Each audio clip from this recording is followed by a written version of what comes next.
আজকে আমি আবার খুবই সিম্পল কিন্তু খুবই মজার একটা রেসিপি নিয়ে আবার হাজির হয়ে গেলাম আপনাদের মাঝে। সবাই কেমন আছেন? আশা করি সবাই অনেক ভালো আছেন। আসসালামু আলাইকুম এবং welcome to my channel নিপাস cooking world. তো চলুন দেখে নেই আমি এই সিম্পল রেসিপিটা কি দিয়ে কিভাবে করব। তো এর জন্য আমার দরকার হচ্ছে একটা ইলিশ মাছ। তো আমাদের এখানে ইলিশ মাছ সচরাচর সেরকম ভালো পাওয়া যায় না, যেহেতু আমরা দেশের বাইরে থাকি। তো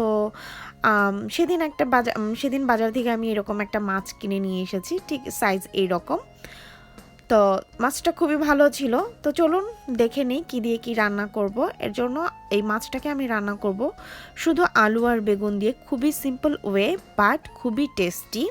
এখানে আমি কিছুটা বেগুন আর কিছুটা আলু কেটে নিয়েছি। আমার বেগুনটা বেশি লম্বা ছিল না বিধায় আমাকে এই ছোটো ছোটো সাইজের গোল গোল করে কাটতে হয়েছে। আপনারা যদি কোথাও লম্বা বেগুন পান তাহলে ঠিক আলুর সাইজ করে কেটে নেবেন, দেখতে ভালো লাগবে। আর নয়তো বা আমার মতো করেও কেটে নিতে পারেন, কোনো সমস্যা নেই, খাওয়া দিয়ে কথা। তো এই হচ্ছে আলু আর বেগুন, আর আলু বেগুন দিয়ে আমি এই ইলিশ মাছটা রান্না করব। তো চলুন দেখে নিই কিভাবে করব। এর জন্য আমি ইলিশ মাছটাকে সুন্দর করে একটু হালকা ভেজে নিয়েছি।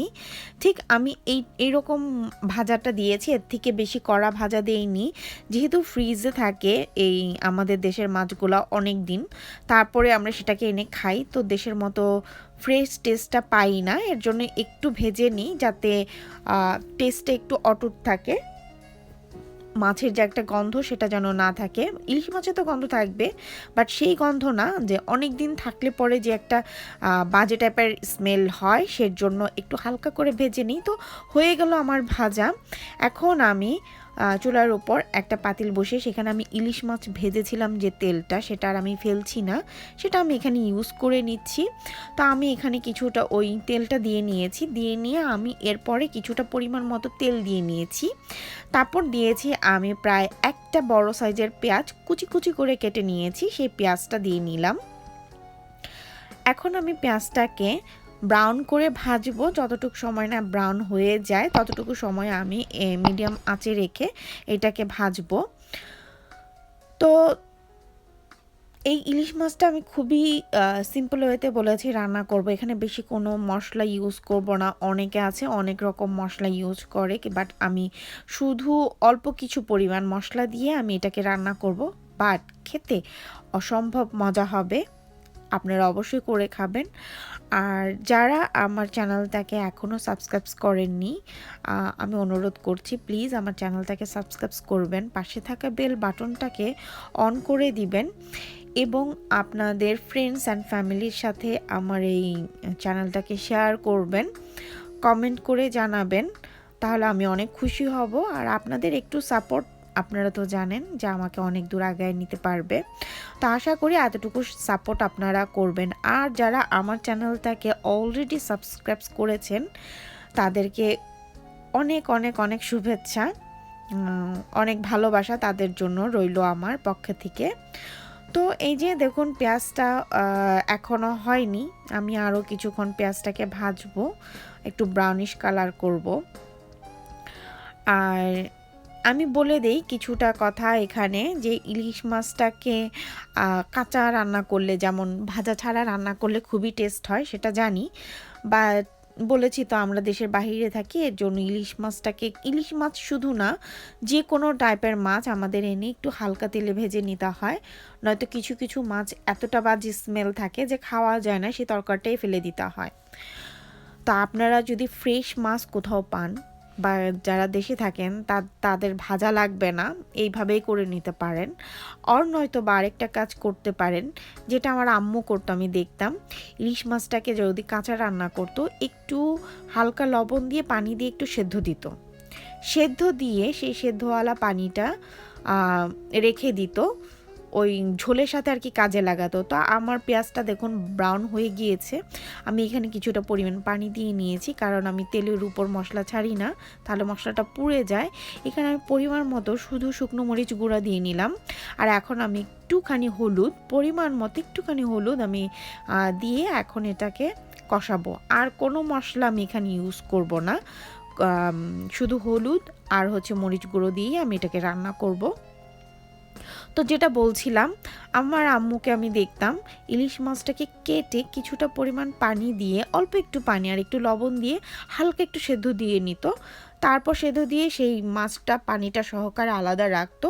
তারপর যখন নাকি মশলাটা কষানোর পর সবজিটা কষানো হয়ে যেত, যখন ঝোল দেওয়ার টাইম হতো, তখন আম্মুকে দেখতাম আমি ওই মাছটাকে সুন্দর করে তরকারির উপর রেখে সেই পানিটা দিয়ে তারপর ঝোল দিত।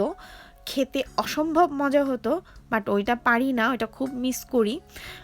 ওইটা পারি না এই কারণে, কারণ আমরা দেশের হচ্ছে ফ্রোজেন মাছ খাই, যার জন্য এটা পারি না। যদি আপনারা ফ্রেশ মাছ পান কোথাও, তাহলে ট্রাই করে দেখতে পারেন। তো আমার মশলাটা দেখুন কষে এসেছে, এখন আমি এখানে সবজিগুলো দিয়ে দিব। আর আমি আপনাদেরকে একটা জিনিস দেখাতে ভুলে গিয়েছি, সেখানে আমার কিছুটা টমেটো কাটা ছিল, আমি সেই টমেটোটা আপনাদের দেখাতে পারিনি। তো আমি সবজিগুলো দিয়ে নিলাম, সবজিগুলো দিয়ে লবণ দিয়ে, স্বাদ মতো লবণ দিয়ে নেড়ে চেড়ে আমি ততক্ষণ পর্যন্ত সবজিটাকে কষাবো যতটুকু সময় পর্যন্ত না সবজিটা ভালো মতো করে কষে এসেছে। তো এই তো হয়ে গেল আমাদের ইলিশ মাছের সব প্রসেসিং। তো আমার সবজি এখন দেওয়া শেষ, আমি এটাকে এখন ভালো করে একটু মশলা মাখিয়ে করে নিব। আমি চাইলে একটু বড় পাতিল ইউজ করতে পারতাম, যেহেতু বেগুন একটু পরে এটা চুপসে যেয়ে অল্প একটু হয়ে যাবে। এখানে আমি দেখেন পরিমাণ মতো লবণটাও দিয়ে নিলাম। তো লবণটা দিয়ে এখন আমি এটাকে ভালো করে লবণের সাথে মশলার সাথে মিক্সড করে নিব। নিয়ে আমি ঠিক 5-10 মিনিটের জন্য এটাকে ঢেকে দিব। আর আঁচটা আমার মিডিয়াম আঁচ থাকবে। ঢেকে দিয়ে 5-10 মিনিট পর আমি আবার একটু নেড়ে চেড়ে আবার একটু ঢেকে দিব। এইভাবে আমি কয়েকবার মশলাটার সাথে সবজিগুলো একটু রান্না করব, মানে কষায় নিব। তো দেখুন 10 মিনিট পর আমি আবার এটাকে এর মধ্যে আমি কয়েকবার খুলে নেড়ে চেড়ে নিয়েছি। এখন হচ্ছে লাস্ট টাইম। তো হয়ে গিয়েছে, দেখুন আমার বেগুনটা সেদ্ধ হয়ে গিয়েছে, আলুটাও হয়ে গিয়েছে, মশলার সাথে কষে গেছে। এখন আমি এখানে পরিমাণ মতো পানি দিয়ে নিলাম। আর তারপরে হচ্ছে আমি এখন মাছটাকে দিয়ে দিব। মাছটাকে দিয়ে তারপর টমেটো দিব, কাঁচামরিচ দিব। আমার কাঁচামরিচ আমি সবসময় ফ্রিজে রেখে দিই, যখন আমি মাছের বাজার করি একবারে নিয়ে এসে। তো এই তো আমি ওই ডিপে রাখা কাঁচামরিচটা ইউজ করব। দেখুন এটা খেতে খারাপ লাগে না, মানে ফ্রোজেন তো ফ্রোজেন, বাট এতটা খারাপ লাগে না। তো আমি এখন টমেটোগুলো দিয়ে নিলাম। তারপর আমি এখন ঢেকে রান্না করব যতক্ষণ পর্যন্ত না ঝোলটা একটু শুকিয়ে আসে আর টমেটোগুলো সেদ্ধ হয়ে না যায়। তো হয়ে গেল আমার সেই আলু বেগুন দিয়ে ইলিশ মাছ, অসম্ভব মজার। খেয়ে দেখতে পারেন, আসলে অনেক মজা হয়েছে, ট্রাই করে দেখতে পারেন। আমি জানি অনেকেই এইভাবে রান্না করেন, বাট অনেক মশলা দিয়ে রান্না করেন। শুধু সামান্য একটু হলুদ আর মরিচ গুঁড়ো দিয়ে রান্না করে দেখবেন কতটা মজা হয়। তা আজকে এই পর্যন্ত। আল্লাহ হাফেজ, আসসালামু আলাইকুম, সবাই ভালো থাকবেন।